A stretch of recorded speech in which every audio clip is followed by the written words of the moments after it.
যারা টিকা দিয়েছি তাদের কি হতে পারে হাম বা মিজলস হতে পারে? এই প্রশ্নটা আমাকে অনেকেই করে।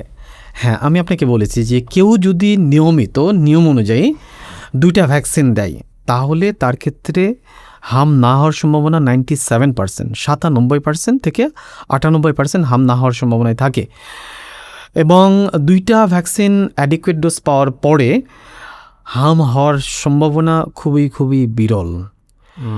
বাট হবে না তা কিন্তু না, কারণ হাম ভ্যাকসিনের সঙ্গে সঙ্গে আরও কিছু ফ্যাক্টর দায়ী আছে।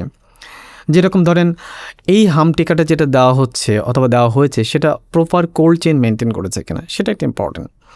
2 নম্বর বিষয় হচ্ছে আমরা ভ্যাকসিনের ক্ষেত্রে আর একটা ডোজ বলে যে ইনভ্যালিড ডোজটা হচ্ছে আপনি নিয়মিত টিকা দিয়েছেন কিন্তু সেই টিকাটা হয়তো অ্যাডিকুয়েট অ্যামাউন্ট, অ্যাডিকুয়েট পদ্ধতিতে, মানে সঠিক পরিমাণ, সঠিক পদ্ধতিতে এবং সঠিক সময় দেওয়া হয় না। যেরকম ধরেন কিছু কিছু সচেতন লোক আছে অথবা কিছু কিছু পরিবারের শিশুরা, বাবা মা আছে, তারা ওভার কনসাস হয়ে তারা ধরেন টিকাটা দিয়েছে কিন্তু এই টিকাটা 2টা টিকার মধ্যবর্তী দূরত্ব ন্যূনতম 1 মাস থাকতে হবে, মানে 4 সপ্তাহ থাকতে হবে।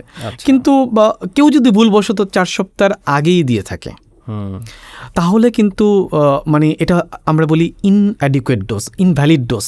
তাহলে সেক্ষেত্রেও কিন্তু হতে পারে।